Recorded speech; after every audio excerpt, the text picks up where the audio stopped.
What's going on, guys? It's Nathan. Welcome to another episode of Hyperspace Run, episode 13. Long run at this point.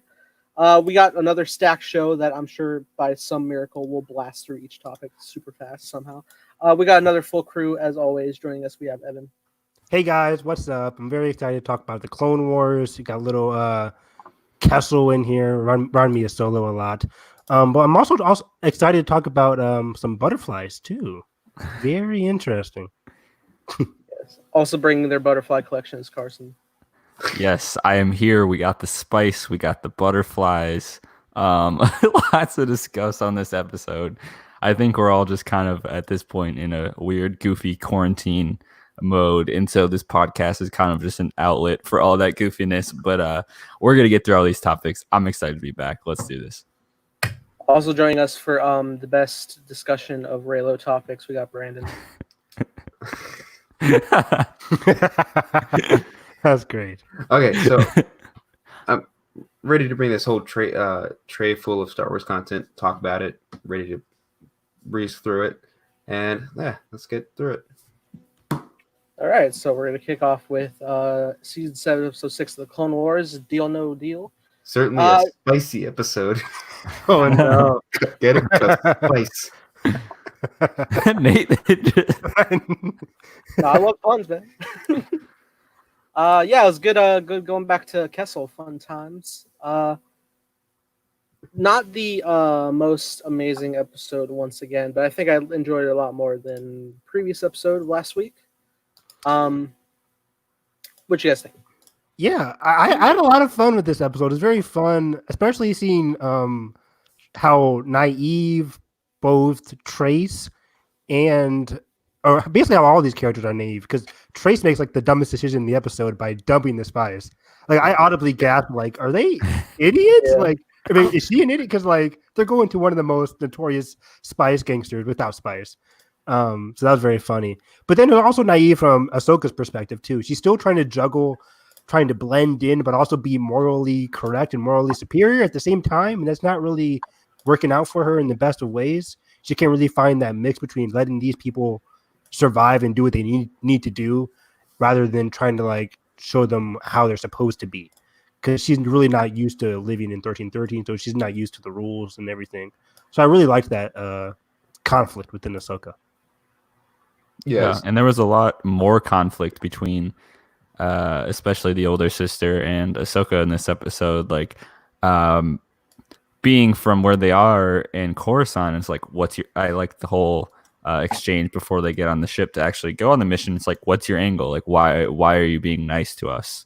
Like, you know, and just the fact that they always are assuming someone's crossing their back, yet when they get out of that situation, they can be so naive. And I think that's where Ahsoka's strength, you know, you kind of see the flip of the switch of Ahsoka being naive to the life down there. And then you see out in the galaxy, obviously, where Ahsoka has been exposed to many things and how she knows all these things, kind of the experience get flipped on either side. And I don't know. Yeah, it reminded me a lot of, honestly, something that, like, you know, when Beckett says in Solo is like, once you're in this life, you're in it for good, or I can't remember the specific line, but and so I too, when they dump the spice, I'm like, oh my God, you can't just do that. That was crazy. Yeah, I was like, I like Evan. He audibly gasped. I audibly gasped. I was like, what are you doing? What are you doing? You idiot! That was really funny. Like, and it was great because she said like, this is like the best option, and Ahsoka and Rafa were like, this is literally the worst option. And they're like, no, we actually agree with each other for what you're crazy. I was actually the worst deal in the history of all deals. Oh, I was so shocked, dude. I was watching, and I saw like the flaps open, and I was just thinking like, I don't know, maybe she's just like reopening the landing gear or something that she left open earlier. Yeah. Something. I was like, okay. And then I see the containers open up, and I see all that Cajun spice flow into hyperspace. I'm like, what? I was shocked. I thought she was going to just like take them out of hyperspace. I was like, okay, that makes sense. She wants to, like, I thought they were going to fall out of hyperspace or their ship. I thought at any point their ship was going to fall out of hyperspace and run into pirates or something because of how sketchy and how built up it's been. Yeah, that's funny because like the whole episode of Ahsoka's like, we can't do this. We're gonna get attacked during hyperspace, and technically nothing bad happened. If Ahsoka wouldn't have said anything to any of the sisters, they could have just completed this mission, got their 20 to 30,000 credits, and would have been fine. I mean, morally not fine, but still, it's like if Rafa and Trace don't do this, Ahsoka, somebody else will. This has been going on for years. Right. You can't act like morally superior. I'm sorry, Ahsoka. She was really in the wrong in a lot of this episode. Like, I get where she's coming from, but at the same time, like, you don't live the lifestyle that these girls have lived to. And it's like she doesn't realize it. Or I think it's a lot of it. It weighs heavily on her choice that she left, because in a lot of ways they don't have that same choice, or even any resemblance of that, because they have to live. Ahsoka, kind of still has a freedom to kind of just go, and she's like, "Oh, I'm gonna be on my own for a while." I don't think a lot of people in the bottom of Coruscant really have that, so I think that's why this arc works really well, is because it's contrasting the two of so different lifestyles, and I just love the back and forth between that. Yeah, that's a good point. Yeah, there's one part in the episode where Ahsoka literally says, like, if I wouldn't have stumbled upon your ship here, I just would have been like traveling alone in Coruscant alone. And that's why Trace is like, yeah, you should just hang out with us. At least you have people to be with, to hang out with. Yeah. I liked when they went back to Kessel, which was a surprise, to be sure. Put a welcome on.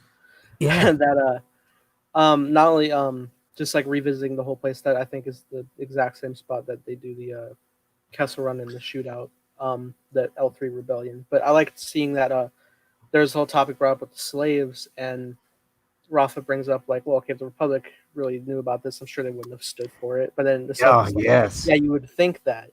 So, I Glares at Yoda. I do have Glares at Yoda. I do have a question though. What's the history with the Kessel Run? Because it's not a thing. It's just a path, but Han had to race through it because of their circumstance. He basically trying to escape, really. He made it into the heightened, like, oh, I made it. It's literally just a path, but it only existed as one lane. It's just like a notorious path. Yeah. It is 20 parsecs in distance. You just travel. It's like a highway. But it would have been cool. Like I know they couldn't fit it in for runtime or anything. It would have been cool. Like I see a contrast of like Trace trying to battle with Ahsoka to try and navigate through it. Oh, that'd been awesome. Yeah, I would have. Maybe we could still see that when they escape. Yeah, on the way out. We didn't think about that. But yeah, it was really cool seeing Kessel again, especially on the greener side, like the richer side of Kessel. Yeah, this is our first time seeing that. That was crazy. Yeah, it's a good point, because like I would have thought it was Naboo. Me too, because when they landed, I'm like, okay, this is Kessel, but I've never seen this part of Kessel before. It's kind of weird. Does Kessel great have showcase of the animation there too. The season's animation, especially that wide shot of when we get introduced to that planet. Yeah, and it goes down into the engines, and it's so cool. Beautiful. I like their ship design. I think it's pretty. It is a cool design. I liked it when they showed it from the back. I'm like, okay, I like all that shit. It looks pretty cool. Oh yeah. I liked seeing the Pikes at the end of this. Yes. I guess without their masks. Thought that was Oh yeah, I didn't realize that. I didn't realize that either. Yeah. Yeah, like I saw them come out and I was like, oh, they're all gonna be wearing masks, and like most of them are, but like the main couple leaders aren't. And I don't think they showcased that in Solo. I think they're primarily masked. Oh yeah, because they're masked because they're in the mines, right? Yeah. Yeah. Maybe. Oh, I think so. How about that Anakin and Ahsoka scene? Oh yeah, we skipped over that. Yeah, that was great. Oh, what are the odds? Like freaking Coruscant, one of the biggest planets of the entire Star Wars world, and they happen to just go past Yularen and Anakin. But it wasn't. I really like that scene though, because he sensed Ahsoka and Ahsoka sensed him. He's like, yeah, don't pursue the ship, just let her go. Oh, so good. But it also is like, it kind of shows, not that the Jedi are right in any sense of the word here, but it kind of shows that like, there's a lot of this, like, oh, it's fine. Like, like whatever the Jedi say is like, all right, well, imagine if that was someone way worse. Yeah. But that's a good point. Yeah, it was interesting afterthought. I was like, oh, great scene. I loved just Anakin having to pause and like make that decision, but Mhm. like It really with the one ship out of line. Yeah, it really reminded me of Rebels, where Darth Vader at the time, and Ahsoka, when they first like feel that force connection between each other, and she's like, "Holy crap, he's still alive!" And it's kind of that same transition shot. I really love that stuff. Mhm. I'm gonna need someone to make that parallel immediately. Yeah, I really need to see that. On Twitter, I saw a parallel between when Luke and Vader had that force connection in Return of the Jedi, and then Anakin and Ahsoka. But yeah, No, it's great. And then we had another Anakin reference with the Skywalker Academy. Yeah. You couldn't think of a better name, Ahsoka. Really, Skywalker Academy. I liked the, Well, I mean, that to be Trace fair, was I like that Trace it's like she questions Skywalker name, but like just never heard of that before. But then like just knowing the progression of that name, Right like, in the yeah, galaxy, yeah. which is Yeah, wild. he's a famous Jedi. So I was surprised she didn't at least like know of a Skywalker. He's a famous Jedi. I Well, he's suppose probably he's the most about as famous. famous as the rest of them, probably grouped in. You think so? I mean, I don't think Anakin is like uh, a Jedi poster boy or anything. I'm sure. I mean, yeah, he's a respected general, but I think that's mainly in the perspective of like the main function of the Republic and the Yeah. Right, and it's all internal notoriety. It's like, okay, all the people that heard of him are in the same function, and again, these people are so outside of literally the front lines of the war in this case. So it's like, why would they have any idea? That's true. Yeah. I mean, I feel like there was an episode of the Clone Wars or Rebels somewhere where somebody was like, "Oh, a Skywalker. He was a famed Jedi." But even that is later down the line. It's like, had to have Wait, been wasn't it Rebels. Ezra who says that? Yeah. Watch the recording. It could It be had to have been Ezra. Rebels because Anakin Skywalker wasn't too big of a name yet during the Clone Wars. Okay. He only saved However, like we're on the 1,000 cusp of planets. Revenge of the Sith. How much time we got? Like, Yeah. so Yeah, it's- your Lauren really aged up there. Dude, yeah. yeah. In the Clone Makes- Wars season 1, like episode 2 or 3, he's like very young, and then we see Well, him yeah, now. Yeah, he He's getting he towards was his, at A New Hope. Yeah, and his Rebels, like he looks just like super old in Rebels, like white hair. Yeah, Oh, I forgot he's Yeah, all he of was us in over Rebels. the 10-year gap from Yeah, he's 7 been- years. I know. He's in Rebels season 3 and season 4 because he comes in Okay, to help I out forgot with about Thrawn. Yeah, having just rewatched Rebels, I'm pretty fresh in my mind. Pretty great. But Yeah, as soon as I heard his voice pop up, I was like, oh, he's back.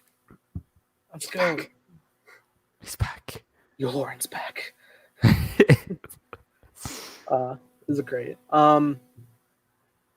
Yeah, it's a pretty limited episode. I said, like taking we're already halfway through this arc, and it feels like very continuous setup. And I don't think there's going to be like two major outcomes from this arc. I think what we're going to get is the next episode is solely going to function on escaping, and then I think the final episode will wrap up to the progression of like leaving wherever they traveled. I forgot.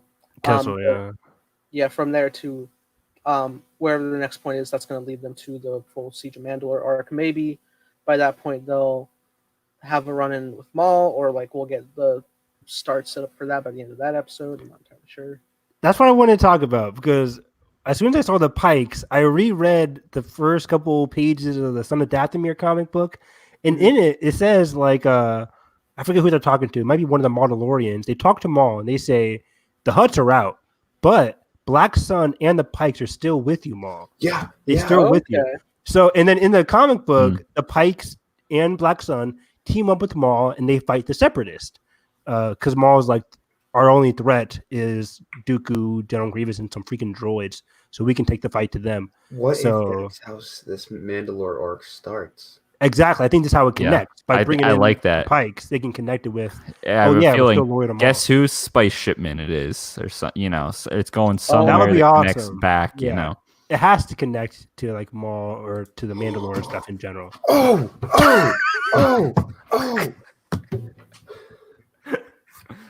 Go ahead, Calm boy. down. You've earned Calm it. Yeah. down. Say your What- piece. Say your piece. What if this connects to Crimson Dawn? Maul, It could, yeah. the Yeah. spice has to Yes, go to that's Maul. what we. I've preached that for like how many episodes?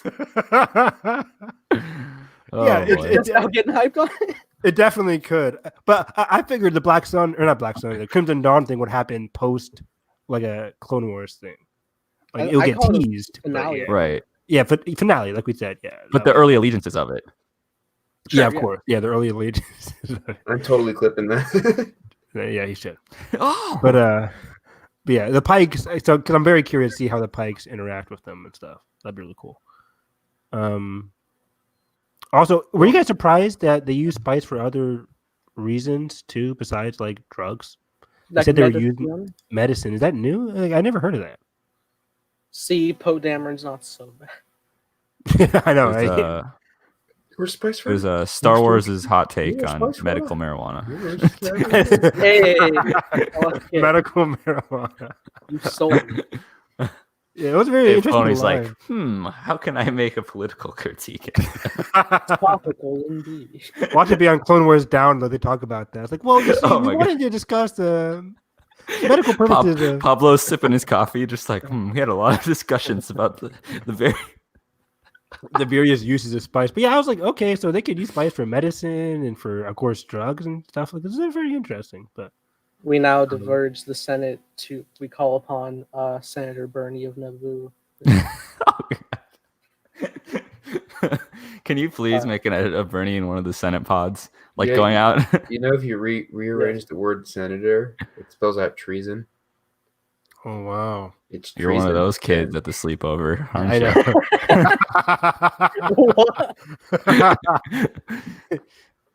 know. Oh, Well, that's just God, scary that's for funny. real life. Like that is scary. I didn't even know that. trees. It's treason. Well. Then But yeah, overall, it was a fun episode of the Clone Wars. I'm very curious to see how they connect the Pikes with Ahsoka and Maul and stuff. 'Cause I still think, like I've been saying the last couple of weeks, they have to tie this into explaining to the general public about what Maul's been doing and how he takes back control of Mandalore. So, yes, Absolutely. Well, speaking of the continuation of talking Disney Plus originals, we have some update on The Mandalorian Season 2, and that would be that Michael Biehn has been cast for a role, somebody from Din Djarin's past, which is quite exciting because he is a pretty great actor, known for his role in Aliens and Terminator, but also Terminator.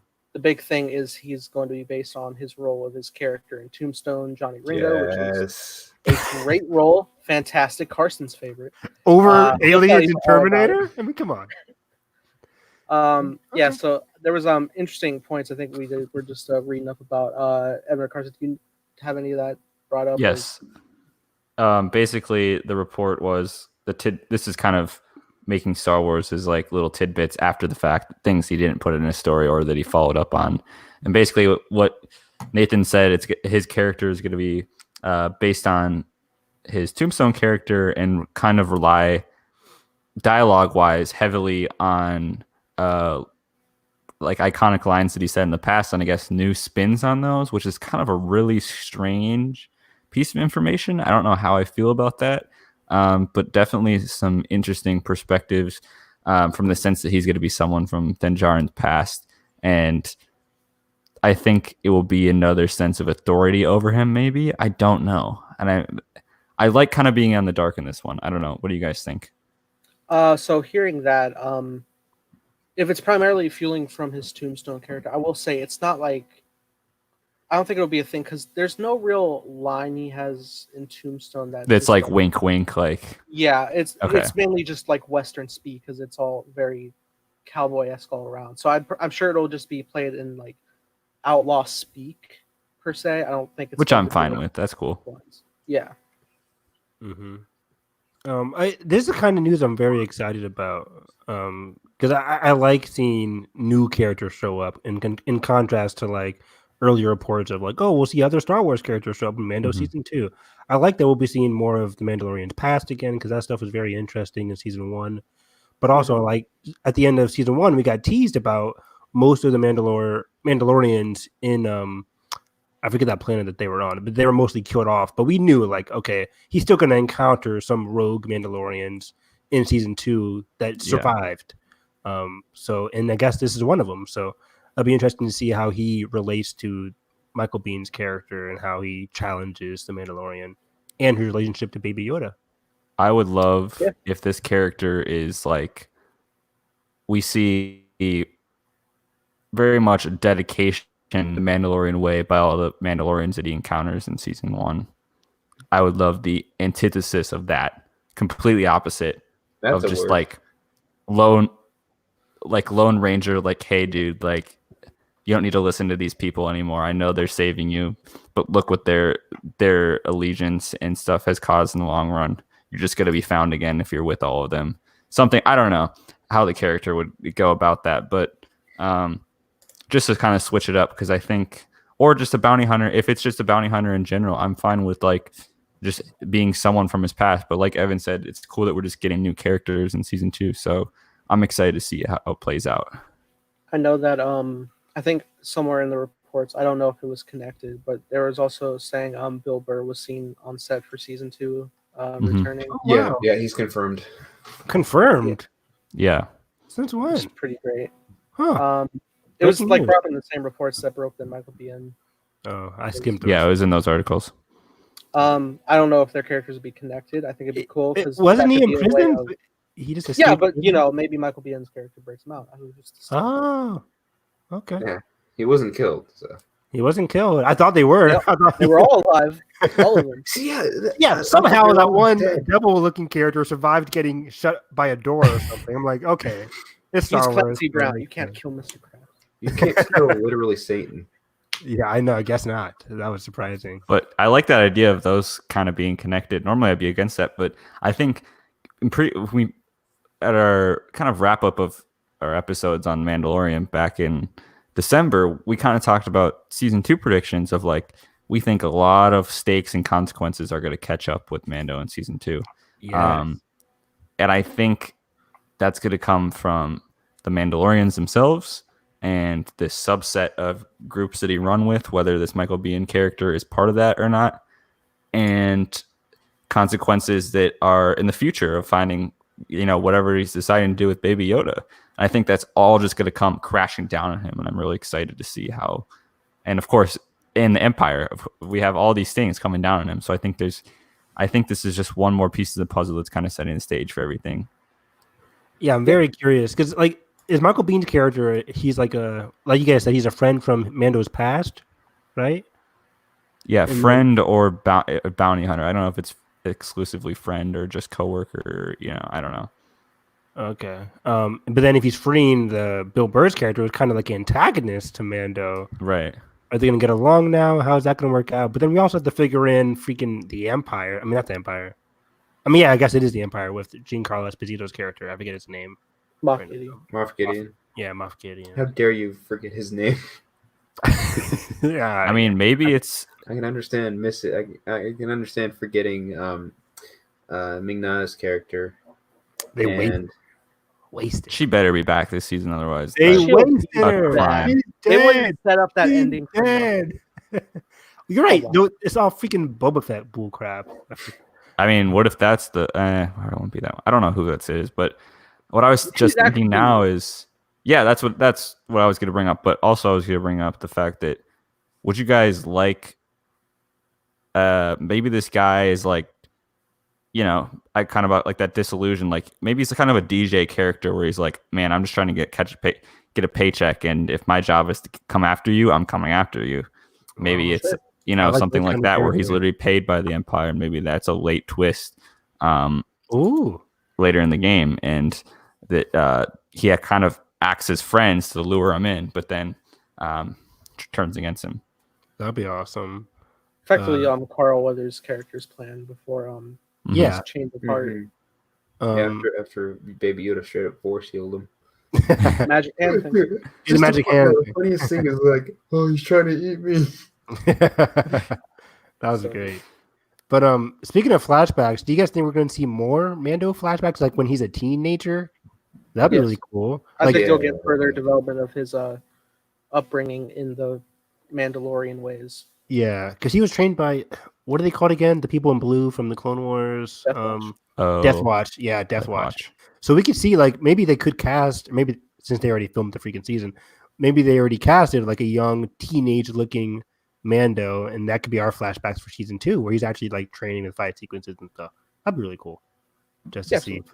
kind of like one. What's the have they always inhabited the moon? I can't remember. The moon Like of what Mandalore. timeline wise would they be? I'm Yeah, not sure. I think that I don't even I know could be what the totally state wrong. of that would be. I think it could be. I think that was totally. No wait, because Mando was a kid during the Clone Wars. Before that, right? I forget the age. Yeah, he was right a kid now. during Clone Wars. If he was a kid during Clone Wars, then they would. Yeah, then they would be on the moon because by then they were terrorists or quote unquote terrorists. Right. So I would love to see a live action scene on the moon. That would be awesome. Using Ad Astra. LMs. Yeah, give me some Mandalorian training on the moon.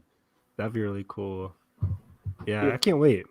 Very excited for Mando. Hopefully they don't delay, because that was also in the article. Like, would they delay Mando season 2 because of the whole pandemic going on right now? But I think now they finished filming. We know that for sure. But the post production, that really is important for Star Wars. So did they finish that in time for August or October, whatever it's coming out? We'll have to see. Mm-hmm. Interesting. Exciting times.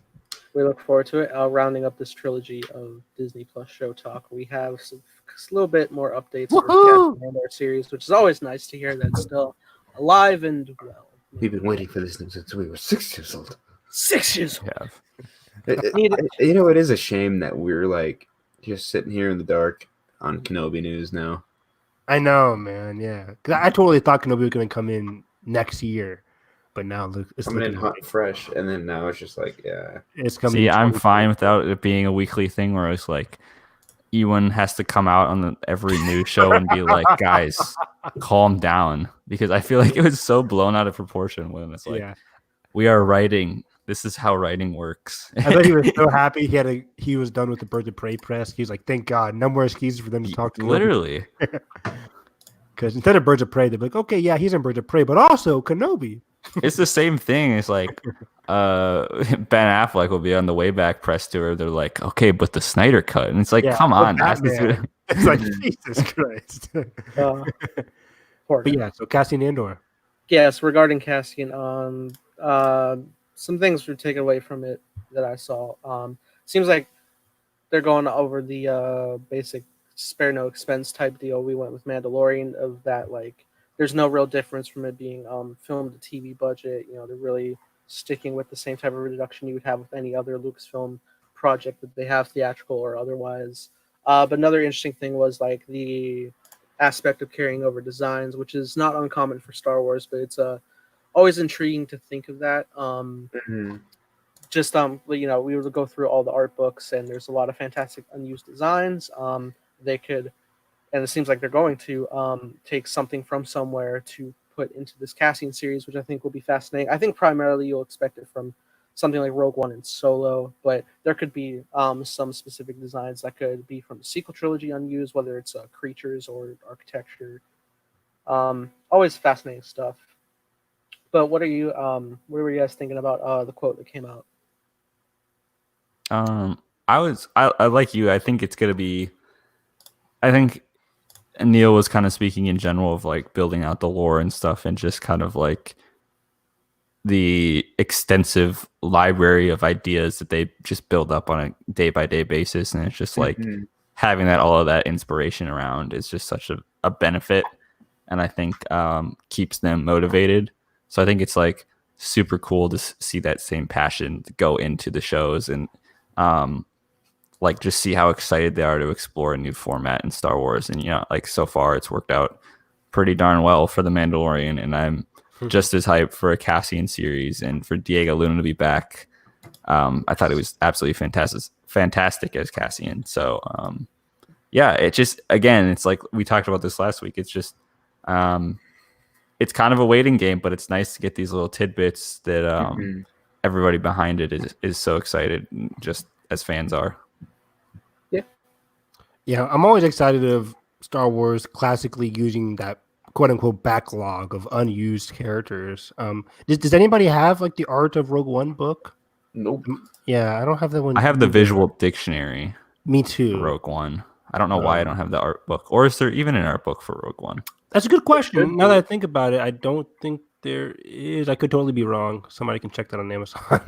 I don't But, have any of the art books, but I really should because they're so. yeah, I have the They're art book awesome. for like The Force Awakens, Last Jedi, and Rises. Wait, I don't have it. It didn't come out yet, but I might get Good. that one too. Like in the coming weeks. Yeah, but anyways, yeah, it's always cool seeing Star Wars use these like unused characters because again, that means these characters are going to be technically new to us. They would have been developed already, but again, they're very new. So I'm very excited to see a lot of new characters enter the Star Wars universe.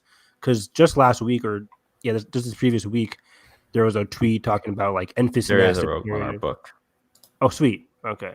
Yeah. Yeah. Can you link it in chat for science so I might buy it? Yeah. It's on sale. Oh, sweet. I How wonder why. much? $27. Normally $27 to sale. Jeez. Yeah. It's normally these art books are normally $40. It came out 4 Yeah, years but I have ago. Google Image for free. Sir, Big Hero 6, the art of Big Hero 6 is like 30. Why are we talking? Wow.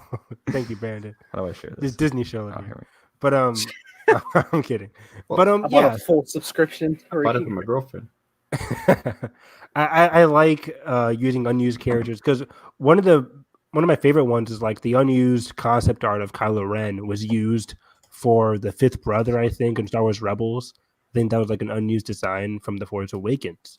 So they're always doing this in some kind of form or whatever. So it's very cool to see that they're doing that again in Cassian and Andor. And I love Neil Scanlan. Like he's been working on this ever since the Disney purchase, right? Was he in The Force Awakens and Last Jedi? He helped Yeah, all of it. Canto Bight and now Rise of Skywalker too. So he's a great I forget his role, but yeah, he's a great developer for all this costumes and characters and stuff. Absolutely. I think it's going to be fun time. I'm super excited to see this show, and I can't wait to get more info on it. Hopefully, we can get some panel discussing it at Celebration. I really They hope will so. make it. Yeah, I think it's more likely than a Kenobi panel. I don't know.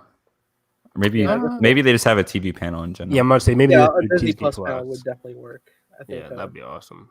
But Mando has to have its own thing. I mean, that's its whole- Yes. Yeah. Yeah, of course. So yeah, super excited. But now Galaxy of Adventures. we're gonna get to we're gonna start Galaxy of Adventures. Another fun little short. I don't know why I insist on making it a whole own topic every time. 'cause it's so It's exciting. Yeah, it is, like but a minute I will long. say, it's just I know they like accentuate a lot of the specifics of the films in these, but for all intents and purposes, aside from BB-8 jumping into the face of stormtroopers, he did all of these events that they showcase. He saves our ass so many times. He does, he's and fun. it has. I think it has reaffirmed for me.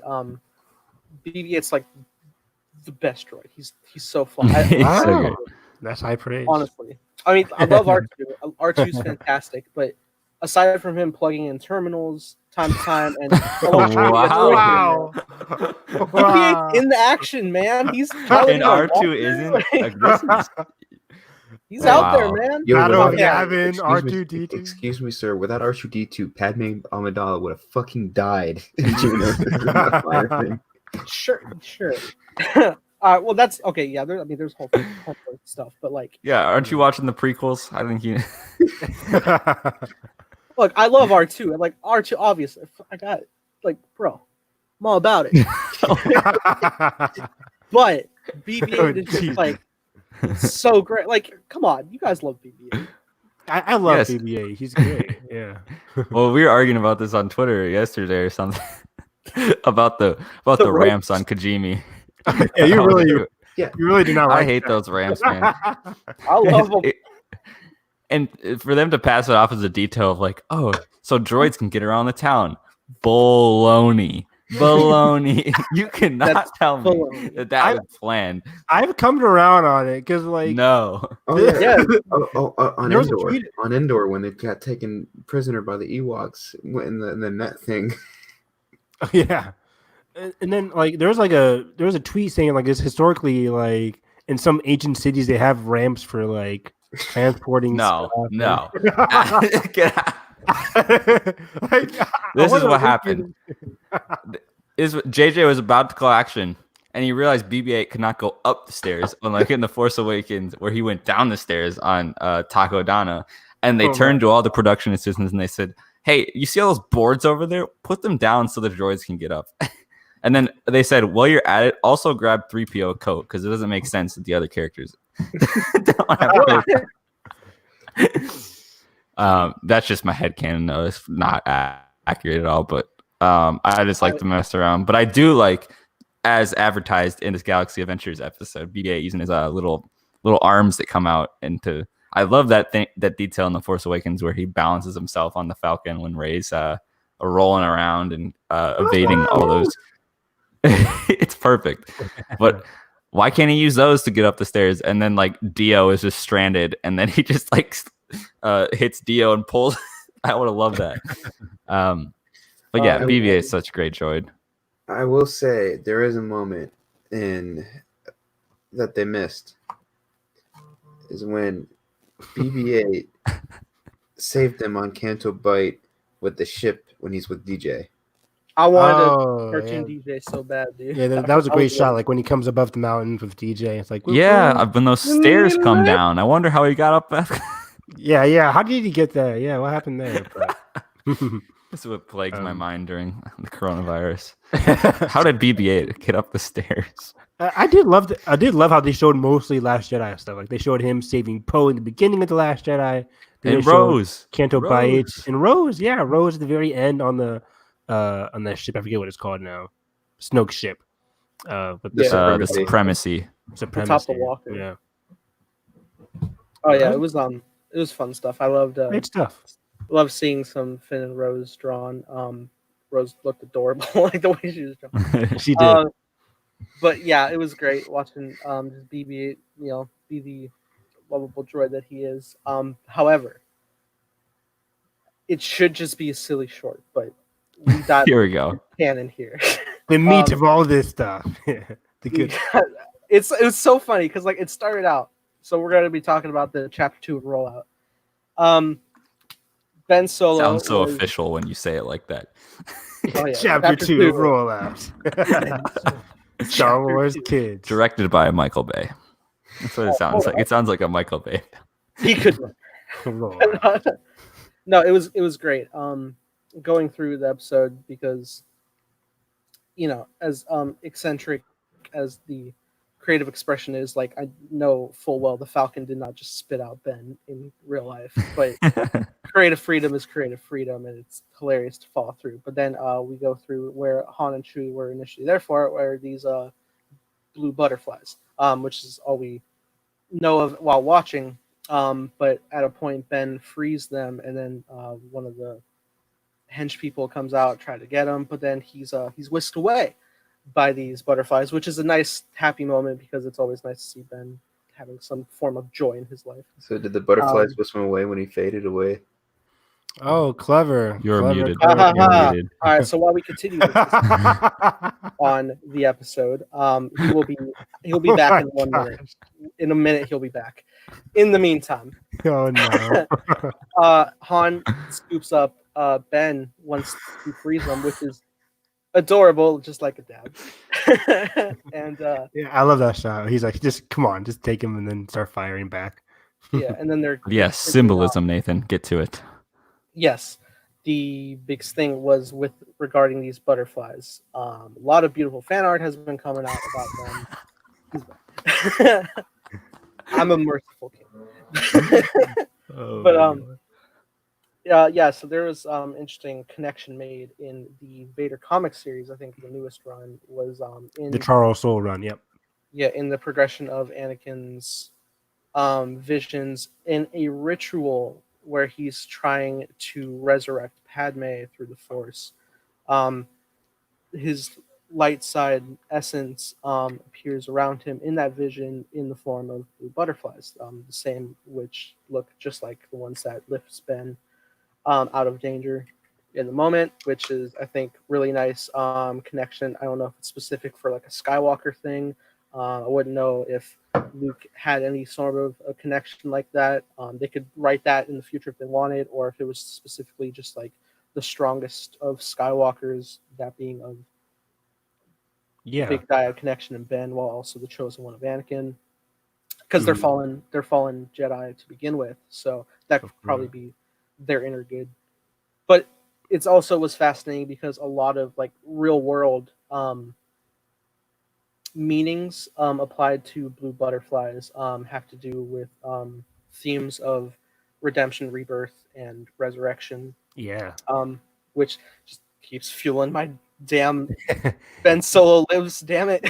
They keep doing this to us. Like it could have been any kind of freaking animal or any kind of bug. And I remember on Twitter, Matt Martin was like, "Oh, it's just butterflies and stuff." But like digging deeper into all this stuff, it can be very fascinating. Like there's a lot of different things that can be applied to blue butterflies, especially in that Darth Vader comic book. Mhm. And one small correction is like he wasn't trying to revive Padme, and then he saw the blue butterflies. It was just during the meditating sequence where he saw the blue butterflies. So and then in that meditating sequence, he saw like these light blue butterflies when part of his body is also the same color. Oh, we lost. I think we lost Nathan. Oh, but yes, Evan. Yeah. Yeah. I like that because it's like almost like the light is like intruding. Yeah, exactly. You know? It's intruding on Anakin during this time. Yeah. So it's cool just to have that detail of like it being so plentiful in Ben's youth. I guess that's what I took away from it. Same. And just to see it all, Ben happy and all that, and it just I don't know. It was pretty good, and you know, with these little shorts, it's hard to take everything seriously or as canon, you know, but our brains naturally go there. We're like, okay, what are these deeper connections? But overall, I thought it was cool to kind of think about all week as I loved all the fan art that came out of it. And yeah, it's bittersweet. It's like, oh my gosh, where were the Jedi? I mean, where were the Jedi in the pit? And the lights in the sense. When Vader was dying? Yeah, it's a different story. But anyways, I like this mainly because it gets people to think again about the Darth Vader. It gets people to think about the Darth Vader comic again. Because I remember when I was reading that, it was never really answered. It was just we see it in multiple issues. We just see those blue butterflies, and then like if you're reading the comic book, like on a digital comic book, like some of the panels would specifically target those blue butterflies as Anakin's eye would like look at it while he's meditating. So kind of again, it just emphasized about life, like his past life, and all that stuff. And it's just very fascinating how they then reference that towards Ben and his youth, like all the lightness in Ben. So, man, bittersweet, but really cool. I'm intrigued to see what they're gonna hit next chapter because I was legit only thinking going into chapter 2, like, oh yeah, we're gonna have a little bit more fun. It's not gonna be anything deep. But then just randomly this whole butterfly thing blew up. I know it's crazy because we saw the blue butterflies in chapter 1, but they weren't like connected with. Yeah, we just thought it was a prize. Yeah, exactly. I don't know. Like I had a little connection issue for a second. I don't know if you guys brought up, but like I think I made Carson sad when I shared it. Somebody made a connection that the entrapped butterflies cage was the same as of Palpatine's Death Star throne. Yeah, entrapping Ben, and I'm just like, God, why would you do that to me? The animators are like, aha, what if I... Palpatine's always there. It's like, oh great, that's nice. Oh, that's what we were talking about last week when we did the spoiler review of Rise of Kylo Ren. It was like, how early did that start? And it just hurts. Jeez, that hurts so much. It's so dark. It's so tragic and dark. If he's there from that small of an age, jeez. It's like without even knowing, rips my heart out. Yeah, like he was talking about, like Ben never had a chance, or he thought he never had a choice. He thought he was born with his dark legacy. Well, he was dark and light legacy. And that's the most tragic part, because he always had a choice. It was just a matter of knowing. Exactly. And then he ends in tragedy, and isn't that just the perfect ending? Didn't they? Yes. The landing? Woohoo! Thank you, JJ. You can have faith in knowing he had a noble end. Okay, Qui-Gon. You're fired. No. I hate you. Anyway, it was fun times. There's also been a lot of beautiful art that's been coming out regarding Ben and the butterflies. It's just been floating around. A lot of people have been putting, including myself, the blue butterfly in with their handles on social media and stuff. It's just it's nice for just like the remembrance of a beautiful character. Yeah, I retweeted so many of that Ben Solo fan art, and it's crazy how fast those people work. Like, great job on that. Yeah, wow. the video came out, and then an hour or two later, it's like tons of Ben Solo fan art. I'm like, holy crap, this isn't even official. Like, it's all fans. Really cool stuff. It's gorgeous. I would totally incorporate it more into future stories if I were to write any. Me but too. if I would others were too. that would be fantastic. But that about covers every topic. But as we always do, bringing back this title segment, it's time for Sacred Jedi Text, where we discuss our canon readings. Don't know where everybody is in their time, except I know Brandon has been cracked open the novelization for The Rise of Skywalker. Brandon, Indeed. please take away what Oh, you you got. bought that. Yeah. I decided to re-enlist in Audible. Yeah. So Ray Carson, I saw her talking about her novelization sales. I'm like, all right, I'll do it. And so I went ahead and got the audiobook for it. And I honestly I'm about 3 chapters in, and I like it better than the film already. Wow. Because there's so much more added dialogue between Palpatine and Kylo in the beginning. There's also more dialogue between Rey and Leia. There's dialogue between Rey and Rose. Oh, like the deleted scene, or yeah, from Mhm. Celebration. So, but yeah, they also twisted some words around, because in the movie it's like, be careful, she's not who you think she is. But in the book, it's be careful, she's not who she thinks she is. Oh, she's not who she thinks she is. Mm-hmm. In contrast to it's not who She's not who you think she is. Yep. I like that better because it's more internalized. I mean, I don't like the reveal, of course. It's still awful, but I like that line difference. Oh, so what were the lines between Palpatine and Ben? How was that like? There's just a lot more there's just more it's an expanded conversation. Okay, Yeah, it's like more about like especially like it's when he says she's not who she thinks she is. He's like, who is she? Palpatine gives him a force vision of her parents getting killed and stuff. Interesting. You've got to get this book, dude. I have it on Audible. I just haven't listened yet. It's worth listening to. I might have to read it so I can look at the dialogue. It also talks about what's the planet name? Agent Kloss. And okay, so you remember when Luke and Leia are training together? Yeah. That's the planet. Oh, okay. Oh, that's the planet that the Resistance is on? Yeah, the planet the Resistance is on. That's the planet Luke and Leia. Oh, yeah. So that's why she found like the old helmet that Luke and Leia used. Okay. Yeah. So a lot of lore added in, and it also talks about how she wants to build her lightsaber and everything. Like she's been like thinking up ideas for it. She's thinking about the color at the time too. But also it's like the force vision she has when Kylo is like touching Vader's helmet. And it's such a weird scene in the movie. Yeah. I love that.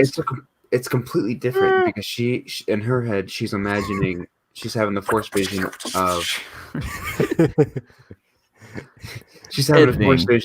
Kylo killing all the Mustafarians, and then she is getting tempted by Palpatine's voice with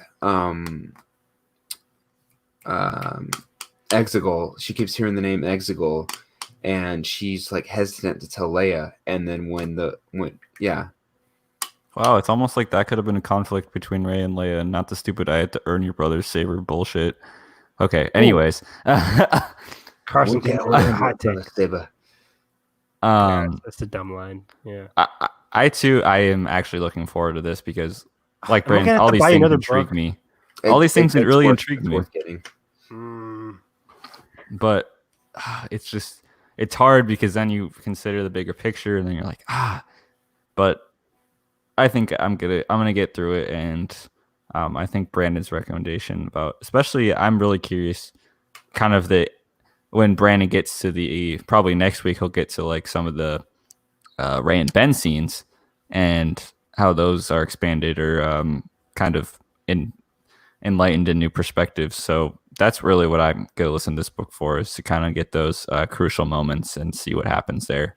I'm sure Brandon will pay attention to all the Ben Stiller stuff. He will. Fairly distribute Write that. everything down. Honestly, the characterization for him is actually pretty good so far. Surprising. Because like he's actually like fearful of Palpatine, and because like when he first hears the transmission, he's like, I know that voice.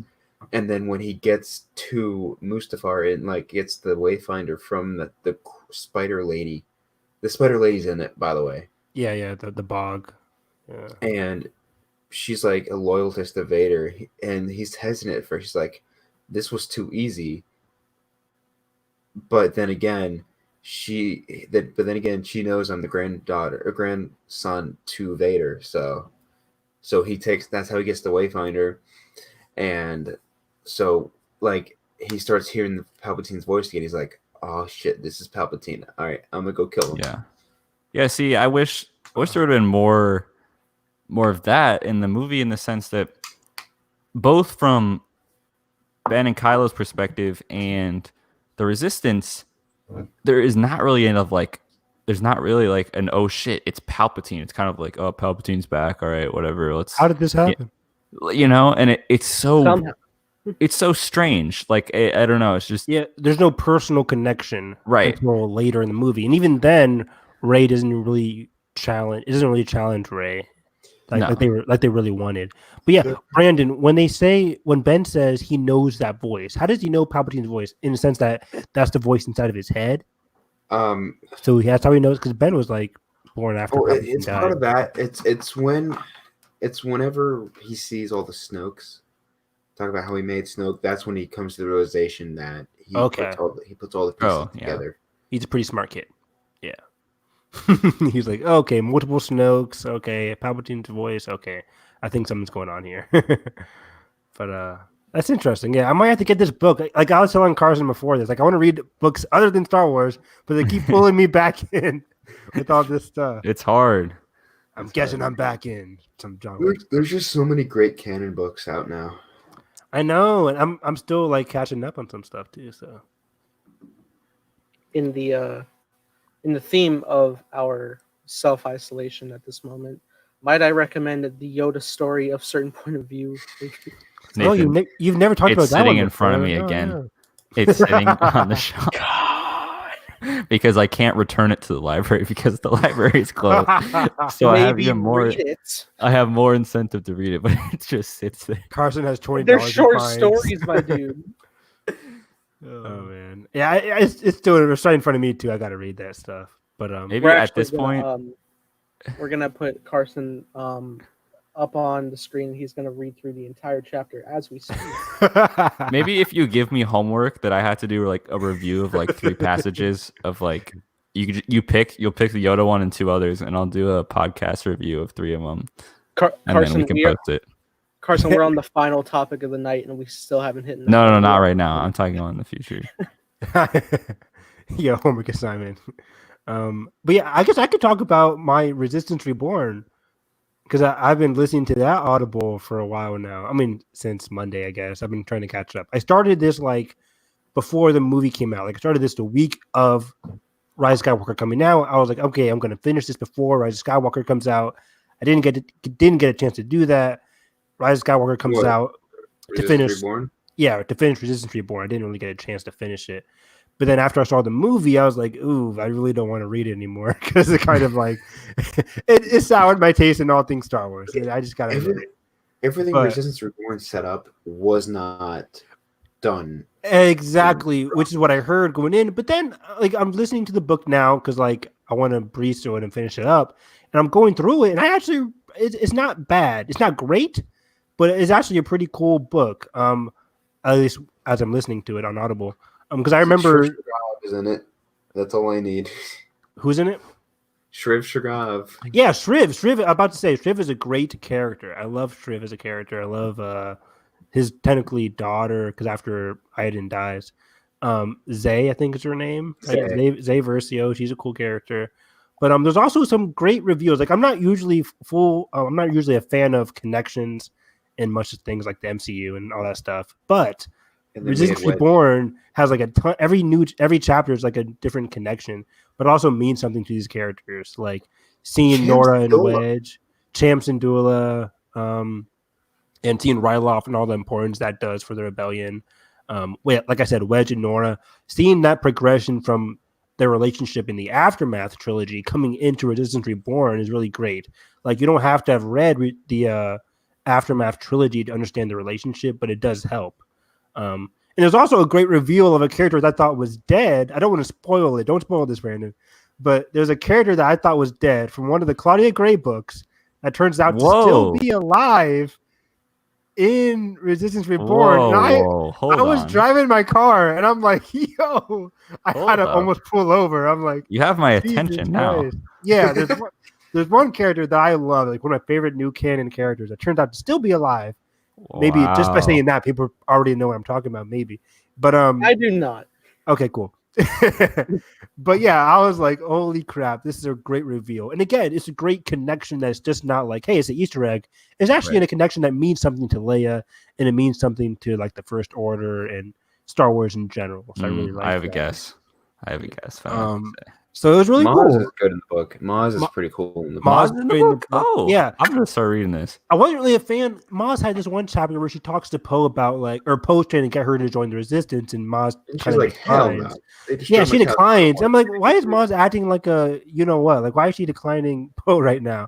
But then Maz always has her reasons. Yeah, exactly. Right, and I wish I would have seen that again in the movie of like, why she came back. Yeah, or if she did have any animosity in the beginning, because it's like, her Last Jedi thing.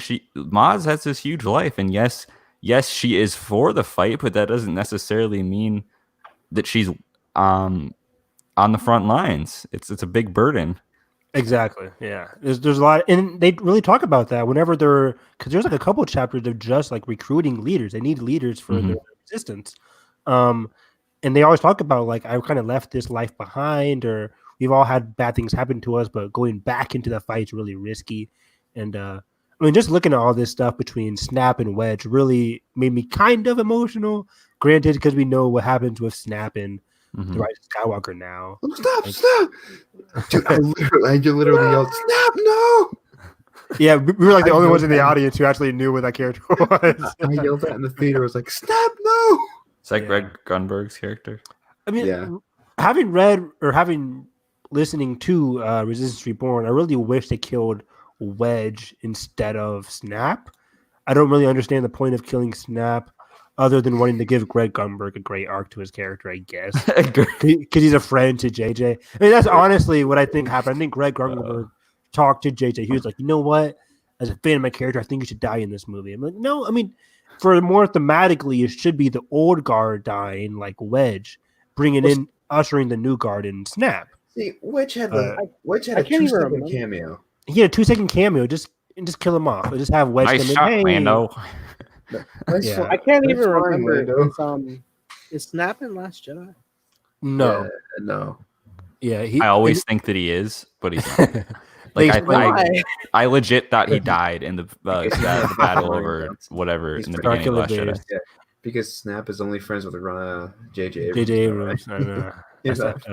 Ryan Johnson brought in. Again, they kind of explain that too in Resistance Reborn, and they explain it in the Poe comic books as well from 2015 and 2016 of where Black Squadron was at that time, leading in. But yeah, I'm not a huge Poe fan.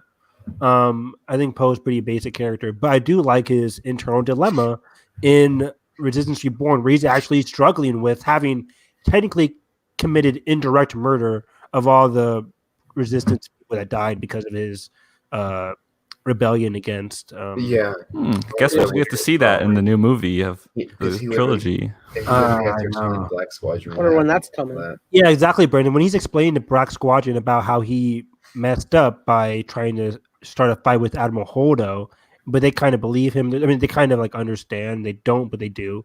Because they're friends with him. Wedge's reaction to Luke dying. Yeah, that's a great part too. Like Wedge, like, hey, so Luke's alive, right? Luke and Leia, and he's like, one of them's still alive. Luke's kind of gone, and his reaction to that is very emotional, very cool. Wow. Again, I'm not a huge Wedge fan, but his reaction to seeing these people die that we saw die in The Last Jedi is really cool. Yeah, all of this stuff I wish, kind of like Carson was saying, is referenced in The Rise of Skywalker, in the sense that I wish Luke's death had something of meaning in The Rise of Skywalker, instead of Lando just coming in and saying, "Hey, I got people with me." Especially like I think more conflict could have been leveraged between Poe and Finn with the Leia stuff. I mean, we have that one of the best lines of the movie between them. But that's like the only sense of conflict that we get. And I think doubting Poe's leadership could have been a huge thing. That could have been great, because like Poe failed in The Last Jedi. So I wanted to see him still struggle with that in Rise of Skywalker. Granted, I know it's still a year later, so maybe you still kind of like finish that. But still, I really want to have him, like you said, have that fight with Finn or Rey too, developed at least. But no, they're just friends still, guys, and yay. And Rey's in the book too. I mean, I don't really like Rey as much. Yeah, she's not in it as much. She's written very in a timid, shy Rey way. I think it's trying to give her more like humanity in a way. They didn't know how to like write her well, in the sense because Rey's already a mysterious character in The Force Awakens and Last Jedi. Everything she experiences is very personal to like Leia and Luke. So she's written very timid way, and it's very cool seeing Poe trying to like navigate his friendship with her. Have you gotten to the part where Poe and Finn lose all the Resistance credits? Yeah, basically. I mean, it's not their fault, because like they're doing like this whole bid thing. They kind of fail. Yeah, speaking about that, I do love Poe and Finn's friendship. Like you can tell the author is a huge Finn Poe fan, because there's tons of lines where people are like, cool. "Ooh, I knew you'd bring Finn along for this mission. I know you're best friend with Finn." I noticed that too. It's like when like Finn is having to get dressed in a tux. Yeah. And Poe's like, "Yeah, you look good, man. You look really good. I hope you tie that tie." And it's like, okay, this is getting really it's getting really weird. Yeah, Poe like helps it make a tie for Finn. That's hilarious. It's really weird. And they help, like they talk about what happened with Rose in The Last Jedi and what happened with Rey. And Finn's like, "Oh, we're just friends." I'm like, what's going on here? Like, I think it wanted to push Finn Poe, even though Finn Poe nor Finn Rose got touched in The Rise of Skywalker, and mainly just like, "Hey, Rey, I have to tell you something." You got the hand on the shoulder. Finn Poe. Nobody ended up with anybody at the end. Yeah. And they pushed Poe to make him even more heterosexual in The Rise of Skywalker for some reason. Lame. But also humorous, because it's Oscar Isaac. Like, he's good an actor, but like Oscar Isaac is great and stuff. So I really like the Audible for Resistance Reborn. It's not one of my favorites, but it's a really great conclusion to that era of Star Wars storytelling, because there's a lot of great references to Aftermath, to some of the Claudia Gray books, to all the other characters, even Battlefront with Shriv and all that stuff. So it's a great kind of like Avengers type of book. Yeah. Excellent. Yeah. Carson, you had nothing to read? I have been playing Animal Crossing for a week straight. I've never heard of that. Please explain. Okay. Is it a game about why the chicken crossed the road? Sort of. Basically, okay, there's a lot of people that play Animal Crossing, so I'm gonna sound like a complete idiot explaining it. But basically, you just like get on an island and you have to collect. You're like an animal, or you're a human, but the other people are animals. And basically, you like live on this island. You build up an island. It's a lot of you gain resources. You go fishing. You like. It sounds really mundane when I describe it, but like you get really addicted to it really easily. And you can like fly to other islands and collect fruit. But there's a lot of other stuff that I'm missing over, but 10 out of 10 I recommend, but it will distract you from reading Star Wars books and being unprepared for this segment. Wow. But yeah, next week I will have the Yoda passage, maybe. Yeah, Star Wars. Gosh, I think this has been our longest Jedi text. In a while, yeah. We're all reading something, yeah. Yes, all. Mostly, besides Carson. All half of us. Yeah, you know, now I'm motivated. I'm gonna read like 3 canon books this week just for All Yeah, right. me, him, and I. Now let's all talk about something that we all are in agreement with: how Ben would totally have been accepted to the resistance base. Yes, he would have. He would have been. He would have been shot. He would have been killed on sight. He would have been arrested for his war crimes. No, Sure. Chewie would have It's done over. him.